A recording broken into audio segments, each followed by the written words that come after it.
તો મારું ગટ્ટુ જો ઊંધે માથે રમે છે, આમ કોણ રમે? છોકરા છે ને બહુ તોફાન કરે, અને હું થઈ ગઈ હતી તૈયાર ફરવા જવા માટે નહીં, રસોડામાં જવા માટે. કેમ કે આપણે આજે છે ને જમવાનું બનાવવાનું હતું. મને ભૂખ લાગી હતી ને 3 વાગી ગયા હતા. મેં કીધું હું બનાવું. પછી વિચાર આવ્યો કે નહીં, રગડા ભેળ બનાવીને ખાઈ લઈ તો આપણી જો મસ્ત મજાની રગડા ભેળ બનાવવાની છે. તમારે ખાવું હોય તો તમે પહોંચી જાજો. તો થઈ ગઈ હતી મસ્તીની રગડા ભેળ, અને મેં કીધું જલ્દી ખાઈ લઉં, નકર આમાં કોઈક ભાગ પડાવશે ને તો હું ભૂખી રહે. પણ કોઈ હતું ને ભાગ પડાવવા હાટું, અને એટલી બધી ટેસ્ટી હતી ને, ઝટપટ બની જાય ઘરે.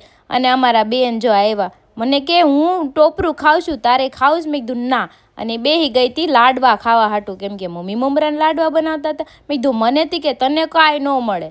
અને આવી ગયા હતા હીરો ને, એ જો ફોન લઈને બેસી જાય, બીજું એને કાંઈ કામ ન હોય અમારે.